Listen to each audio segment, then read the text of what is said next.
Welcome back दोस्तों, स्वागत है आप सभी का आपके अपने चैनल इंग्लिश फ्लिक्स पर। मैं हूं आपका दोस्त दीपक जायसवाल और आज की इस वीडियो में हम आपकी इंग्लिश क्लास 10th का अ लेटर टू गॉड का पार्ट 2 कंप्लीट करने जा रहे हैं। पार्ट फर्स्ट में हमने हिंदी एक्सप्लेनेशन अच्छे से देख लिया है।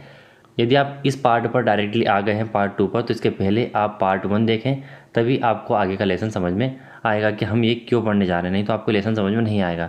तो पहले आप वो वीडियो देखिएगा, उसके बाद ये वीडियो देखिएगा, क्योंकि ये उसी लेसन का हिंदी एक्सप्लेनेशन है पार्ट 2। यहाँ पर हम इसको अच्छे से समझेंगे और एक लिंक मिलेगी आपको टेलीग्राम चैनल की, जिसको आप ज्वाइन कर लीजिए, जिससे कि आपको हर वीडियो की अपडेट और इम्पोर्टेंट पीडीएफ मिलती रहेगी। मैं आप सभी को थोड़ा सा समरी दे देता हूँ इस लेसन के बारे में, जितना अभी तक हमने पार्ट 1 में पढ़ा है। यहाँ पर एक फार्मर होता है लेंचो नाम का, जो कि खेती बाड़ी करता रहता है और कॉर्न फील्ड यानी कि उसकी मक्का की खेत होती है, कुछ पकी हुई मक्का होती है फूलों के साथ में।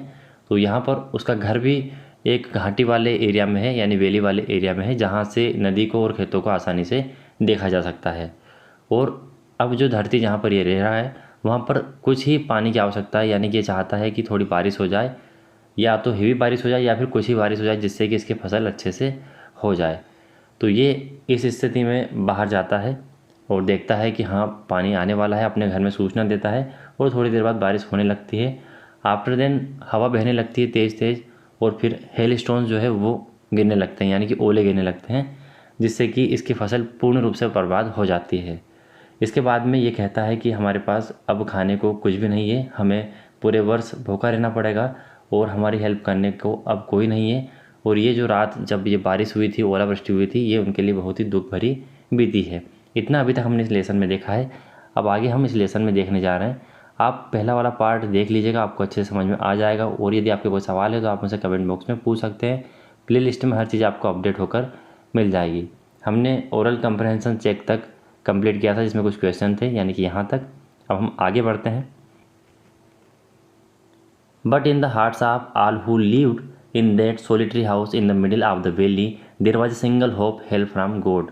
परंतु उन सभी के दिलों में जो कि इस इकलौते मकान में रह रहे थे, जो कि कहाँ था, घाटी के मध्य में था, एक इकलौती उम्मीद थी, किससे, कि भगवान से या फिर ईश्वर से मदद प्राप्त होगी। डोंट बी सो अपसेट, इसीलिए इतने उदास मत हो। Even though this seems like a total loss, भले ही ऐसा लग रहा है कि सब कुछ खो चुके हैं या फिर सब कुछ नष्ट हो चुका है। Remember no one dies of hunger, याद रखो कि कोई भी भूख से नहीं मरता है। दैट्स वाट दे से, इसीलिए वे कहते हैं no one dies of hunger, कि कोई भी भूख से नहीं मरता है। ऑल दो द नाइट, यानी सारी रात भर, Lencho thought only of his one hope, Lencho अपनी इकलौती उम्मीद के बारे में सोचता रहा। द हेल्प ऑफ गॉड, यानी ईश्वर से जो मदद प्राप्त होगी उसके बारे में। हो जाए जिनकी आंखें, as he had been instructed, जैसा कि अब तक इसको पता था या जानकारी थी। सी एवरीथिंग, सब कुछ देख सकती है, यानी कि ईश्वर की आंखें सब कुछ देख सकती है, इसको ऐसा पता था। हमें भी पता रहता है, हमें हमारे पेरेंट्स के द्वारा या फिर ग्रैंड पेरेंट्स के द्वारा ये बताया जाता है कि भगवान जो है वो सर्वव्यापी है और सब कुछ देख सकते हैं। तो ऐसा इसको पता था कि भगवान सब कुछ देख सकते हैं, ईश्वर सब कुछ देख सकते हैं। Even what is deep in one's conscience, यहाँ तक कि आपके अंतरात्मा में क्या चल रहा है। कौन साइंस का मतलब होता है, यहाँ देखिए आप, कौन science an inner sense of right and wrong, यानी सही गलत के लिए जो आपकी अंतरात्मा कहती है उसको बोलते हैं कौन साइंस, यानी अंतरात्मा की आवाज़। Lencho was an ox of a man, Lencho एक बेल की तरह था, यानी कि एक बेल जिस तरीके से काम करता है उसी की तरह यहाँ पर कहा गया है। Working like an animal in the fields, वो एक जानवर की तरह पूरे खेतों में काम करता था, यानी कह सकते हैं कि जिस तरीके से बेल खेत में काम करता है वैसे ही पूरे दिन भर, यानी कि अपने खेतों के लिए ये परिश्रम करता था। लाइक अ एनिमल, ये कोई जानवर नहीं है, बट उसी की तरह ये अपने खेतों में काम करता है। ये बात आपको समझ में आ गई होगी। But still he knew how to write, परंतु खेतों में काम करने के बावजूद वह जानता है कि कैसे लिखना है, यानी कि वो लिखना जानता है। आगे बढ़ते हैं। द फॉलोइंग संडे, यानी कि अगले रविवार, 8 डे ब्रेक, यानी जो दिन में ब्रेक होता है उसकी बात हो रही है। He began to write a letter which he himself would carry to town and place in the mail, वह एक पत्र लिखना प्रारंभ करता है जिसे वह स्वयं ही कहाँ ले जाएगा, कस्बे में ले जाएगा। And place in the mail, और उसको कहाँ पर प्लेस कर देगा, कहाँ डाल देगा, मेल में डाल देगा, यानी पोस्ट ऑफिस में जाके मेल बॉक्स में डाल देगा। It was nothing less than a letter to God, इसमें कुछ भी नहीं होता है, सिर्फ एक पत्र होता है किसको, गोड को, और यही हमारे लेसन का नाम है। वह लिखता है ईश्वर, if you don't help me my family and I will go hungry this year. यदि आप हमारी मदद नहीं करते हैं तो मैं और मेरा परिवार पूरे वर्ष भर कैसे रहेंगे, भूखे रहेंगे। I need 100 pesos in order to sow my field again and to live until the crop comes. मुझे 100 pesos चाहिए। किस लिए चाहिए? To sow my fields again, मेरे खेतों की फिर से बुआई करने के लिए, and live until the crop comes, और तब तक जीने के लिए जब तक कि फिर से फसल नहीं आ जाती। बिकॉज द हेल स्टॉर्म, क्योंकि ओलावृष्टि की वजह से ऐसा ऐसा हो गया। अभी कैसा हो गया, जैसा हमने अभी तक लेसन में पढ़ा है वो सारी बातें ये लिख देता है। ही रोट टू गॉड, और आप सभी जानते हैं कि जब हम पत्र लिखते हैं तो इन्वेलप में हम जो आपका लेफ्ट साइड का कॉर्नर होता है वहाँ पर एड्रेस लिखते हैं और टू करके उस एड्रेस को लिखते हैं, जैसा कि टू द प्रिंसिपल इस तरीके से हम लिखते हैं, वैसे ही लेफ्ट साइड के कॉर्नर पर आपको एड्रेस लिखना होता है। तो पत्र जब ये गॉड को लिख रहा है तो इसने लिखा to God on the envelope, ऐसा इसने उस लिफाफे पर लिखा।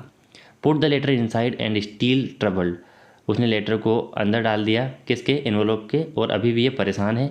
वेंट टू टाउन, कहाँ जाता है, कस्बे में जाता है। At the post office, he placed the stamp on the letter and dropped it into the mail box. यह क्या करता है, पोस्ट ऑफिस पर जाता है, वहाँ से एक स्टाम्प लेता है और उसको लेटर पर लगा देता है, और उस लेटर को ये कहाँ पर ड्रॉप कर देता है, मेल बॉक्स में ड्रॉप कर देता है। यहाँ पर पेसोज का मतलब वही करेंसी वाली बात हो गई। करेंसी कौन सी कंट्री की, लैटिन अमेरिकन कंट्रीज़ में जो करेंसी चलती है उसकी बात यहाँ पर की जा रही है। नेक्स्ट देखते हैं, आई होप ये आपको समझ में आ गया होगा। One of his employees who was a postman and also helped at the post office, उन्हीं में से कर्मचारी जो कि वहाँ पर डाकिया था और वो मदद करता था पोस्ट ऑफिस में। Went to his boss laughing heartily and showed him the letter to God, वह किसके पास जाता है, वह अपने बॉस के पास जाता है और दिल से हंसता है और इसको यानी अ लेटर टू गॉड को किसको दिखाता है, अपने मास्टर को दिखाता है, जो पोस्ट मास्टर होता है उसको। जो उसका बॉस होता है वो पोस्ट मास्टर ही होता है। Never in his career as a postman had he known that address, यानी कि उसके पूरे पोस्टमैन के करियर में उसने कभी भी इस तरह का पता नहीं देखा। कैसा पता, जो कि ईश्वर के पास जाता हो, जिस पर टू गॉड लिखा हो। The post master a fat amiable fellow, post master कैसा है, एमिएबल यानी फ्रेंडली है, यानी कि दोस्ताना व्यवहार है, और कैसा है, खुश मिजाज है। आल्सो ब्रोक आउट लाफिंग, उसकी भी हंसी जो है वो फूट पड़ती है। But almost immediately he turn serious and tapping the letter on his desk, परंतु तुरंत ही वह कैसा हो जाता है, वह गंभीर हो जाता है और लेटर को डेस्क पर रख देता है। कमेंटेड टेपिंग मतलब रख देना या फिर टेप जैसी आवाज़ आना, किस चीज़ को रखना। कमेंटेड व्हाट फेथ, और बोलता है या कमेंट करता है क्या विश्वास है। I wish I had the faith of the man who wrote this letter, काश मैं भी इतना विश्वास उस पर कर पाता जिसने ये लेटर लिखा है, यानी कि मेरा भी उस व्यक्ति में इतना विश्वास होता जिसने लेटर लिखा है। Starting up correspondence with God, यानी कि भगवान के साथ एक पत्राचार अब शुरू होता है, पत्र व्यवहार अब शुरू होता है। Now next, so in order not to shake the writer faith in God, जो लिखने वाला है उसका विश्वास भगवान पर ना डगमगाए, इसलिए the post master came up with an idea, post master को एक विचार आता है, आंसर द लेटर, कि वो इस लेटर का उत्तर देगा। यानी कि उसने एक लेटर देखा, उस पर हंसा भी और गंभीर भी हुआ। उसके बाद में उसके दिमाग में विचार आता है कि क्यों ना इस व्यक्ति के विश्वास को न डगमगाने दिया जाए, न तोड़ा जाए। इसलिए वो एक विचार उसके मन में आता है कि मैं इसका जवाब दूंगा, आंसर द लेटर, यानी इसका जवाब देना चाहिए। But when he open it, परंतु जब वह इसे खोलता है, it was evident that to answer it he needed something more than goodwill ink and paper, यह प्रत्यक्ष था कि उत्तर में उसको कुछ और अधिक चाहिए, मंगल कामना इंक और पेपर के अलावा। जो मंगल कामना लिखी जानी थी इंक के द्वारा पेपर पर, उससे उसको और अधिक चाहिए। But he stuck to his resolution, परंतु वह अपने संकल्प पर अडिग रहा, अटल रहा। He ask for money from his employees, उसने अपने एम्प्लॉयज़ से यानी कर्मचारियों से पैसे की मदद मांगी, पूछा उनसे। He himself gave part of his salary, वह स्वयं भी अपनी सैलरी का कुछ भाग इसमें देता है। And several friends of his were obliged to give something for an act of charity, और उसके कई मित्र जो है वो बाध्य थे चैरिटी के रूप में कुछ पैसे देने के लिए, यानी कि उनसे भी उसने कहा कि वो कुछ पैसे दे, ऐसा उसने बाध्य किया, ऐसा आग्रह किया। It was impossible for him to gather together the 100 pesos. यह उन सभी के लिए मुश्किल था एक साथ 100 पेसोज यानी कि 100 पेसोज इकट्ठे करना। So he was able to send the farmer only a little more than half. इसीलिए वह उस किसान को आधे से थोड़े ही ज़्यादा पैसे भेजने में सक्षम था। He put the money in an envelope address to Lencho. उसने उन पैसों को इन्वेलप में डालता है यानी लिफाफे में डालता है और एड्रेस उस पर लिखता है टू लेंचो, जैसा कि उसने टू गोड लिखा था, ये इधर से टू लेंचो लिखता है। And with it a letter, और उसमें एक पत्र होता है containing only a single word as a signature God. उसमें एक सिंगल अकेला सिग्नेचर होता है जो कि किसका होता है, ईश्वर का होता है। नेक्स्ट, यहाँ पर कुछ ओरल कंप्रहेंशन चेक है, यहाँ पर कुछ क्वेश्चन है जो कि आपसे पूछे जा सकते हैं। Who or what did Lencho have faith in, what did he do. कौन और लेंचो क्या विश्वास रखता है और वह क्या करता है। आपको बताना है कि लेंचो किस पर भरोसा करता है और उसके बाद वह क्या करता है। हु रीड द लेटर, पत्र कौन पढ़ता है।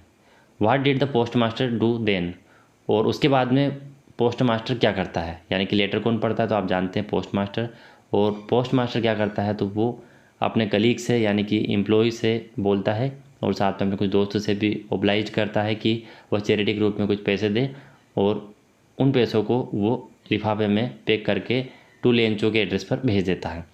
आगे बढ़ते हैं। The following Sunday Lencho came a bitter earlier. अगले रविवार लेंचो जो है वो कुछ जल्दी यानी थोड़ा पहले आ गया था।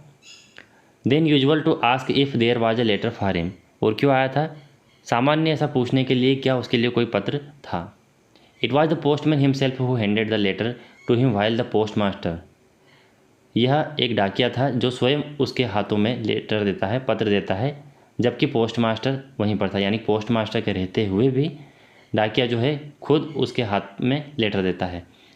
Experiencing the contentment of a man who has perform a good deed. Contentment का मतलब होता है सेटिस्फिकेशन, यानी कि संतुष्टि का अनुभव करते हुए, यानी यह व्यक्ति संतुष्टि का अनुभव कर रहा है। क्यों, क्योंकि परफॉर्म अ गुड डीड, इसने एक अच्छा काम किया है। तो एक अच्छे कर्म करने वाले व्यक्ति की तरह संतुष्टि का अनुभव करते हुए looked on from his office, वह अपने ऑफिस से देख रहा है। यहाँ पर जो पोस्टमैन होता है वो लेटर देता है लेंचो को, और पोस्ट मास्टर वहीं रहता है अपने ऑफिस में, और वह अनुभव करता है संतुष्टि का कि उसने बहुत अच्छा काम कर दिया है, और वो अपने ऑफिस से ही इसको देखता है। यहाँ तक आपको समझ में आ गया होगा। नेक्स्ट देखते हैं। Lencho showed not the slightest surprise on seeing the money. Lencho ने पैसे देखकर थोड़ा भी यानी उसको ज़रा भी सरप्राइज नहीं हुआ। सच वाट हिज कॉन्फिडेंस, उसका आत्मविश्वास ही कुछ इस तरह का था। But he because angry when he counted the money, परंतु उसने जब पैसे गिने तब वह क्या हो गया, नाराज़ हो गया। God could not have made a mistake, ईश्वर से इस तरह की गलती नहीं हो सकती। Nor could he have denied Lencho what he had requested, और ना ही वह उससे मना कर सकते हैं जो कि लेंचो ने मांगा था या फिर प्रार्थना की थी, यानी जो लेंचो ने मांगा था उससे वो मना भी नहीं कर सकते। Immediately Lencho went up to the window to ask for paper and ink.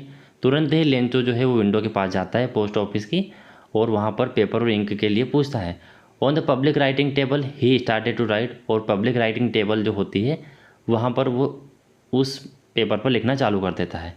With much wrinkling of his bro. Wrinkling of his bro का मतलब होता है कि जब आप टेंशन में होते हैं या फिर कुछ सोच विचार कर रहे होते हैं तब आपका जो सर है आईब्रो के ऊपर वाला, उस पर कुछ झुर्रियाँ पड़ जाती है यानी सिकन आ जाती है।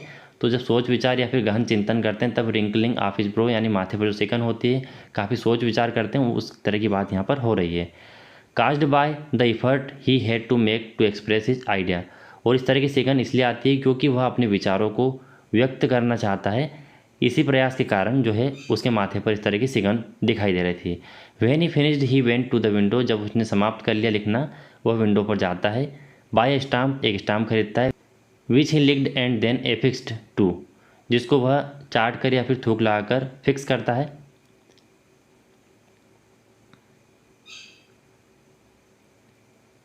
द इन्वेलोप, कहाँ पर, लिफाफे पर। With a blow of his fist, यानी उसकी मुट्ठी से वो थोड़ा सा उसको ठोक देता है। ब्लो ऑफ हिज फिस्ट यानी मुट्ठी, बंद मुट्ठी से ठोकना। The moment the letter fell into the mail box the post master went to open it. उसी क्षण जब लेटर जो है वो मेल बॉक्स में गिरता है, पोस्ट मास्टर उसको ओपन करने के लिए, खोलने के लिए जाता है। इट सेड, इसमें कहा गया था, God of the money that I asked for, यानी कि जिन पैसों के लिए मैंने आपसे कहा था, ओनली 70 पेसोज रीच्ड मी, मेरे पास सिर्फ 70 पेसोज ही पहुँचे हैं। सेंड मी द रेस्ट, बाकी मुझे पहुँचाइए। Since I need it very much, क्योंकि मुझे इनकी बहुत ज़रूरत है। But don't send it to me through the mail because, परंतु इन्हें मुझे मेल के द्वारा नहीं भेजे, क्योंकि the post office employees are bunch of crook, क्योंकि जो पोस्ट ऑफिस के कर्मचारी है वो बदमाशों का झुंड है, ऐसा लेंचो उसमें लिखता है। तो ये काफ़ी फ़नी एंडिंग है इस लेसन की, इस स्टोरी की। और इसमें यहाँ पर लेंचो ये कहता है कि आप अब मुझे मेल पर पैसे ना भेजें, क्योंकि ये कर्मचारी जो है ये बेईमान है, बदमाशों का झुंड भरा हुआ है पूरे पोस्ट ऑफिस में, तो मेरे पास 70 पैसों ही पहुँचे हैं, तो अब मुझे दूसरे तरीके से आप पैसे पहुँचाइए, क्योंकि मुझे इन पैसों की बहुत ज़रूरत है। यहाँ पर ओरल कंप्रेंशन चेक में कुछ क्वेश्चन दिए हुए, आपके क्वेश्चन कहीं से बन सकते हैं, बस आपको लेसन अच्छे से याद होना चाहिए, आपने पढ़ा होना चाहिए, तभी आपके क्वेश्चन बनेंगे। Was Lencho surprise to find letter for him with money in it, क्या लेंचो सरप्राइज हुआ था पैसों को देखकर जो कि लेटर के अंदर थे? तो वो बिल्कुल भी सरप्राइज नहीं हुआ था। Lencho showed not the slightest surprise on the seeing the money in it. What made him angry, उसको क्या नाराज़ कर देता है? ये आपका लेसन समाप्त हो जाता है। इसके नेक्स्ट पार्ट में मैं आप सभी के लिए एक्सरसाइज का सॉल्यूशन प्रोवाइड करने वाला हूँ, जो कि चैप्टर के एंड में दी हुई है। हम इसके क्वेश्चन आंसर कंप्लीट करेंगे, जो ग्रामेटिकल पोर्शन दिया हो वो भी हम उस वीडियो में कंप्लीट करेंगे, यानी ओवरऑल जो एक्सरसाइज है वो आपके हम कंप्लीट करने वाले हैं। आप वीडियो को अधिक से अधिक शेयर कीजिए, आपका काम शेयर करने का है, अच्छे से पढ़ाई करने का है, और मेरा काम है आपको अच्छे से पढ़ाने का। चैनल पर बने रहिएगा, टेलीग्राम चैनल ज्वाइन करना ना भूलें। मिलते हैं अगले वीडियो में दोस्तों, तब तक के लिए टाटा बाय बाय।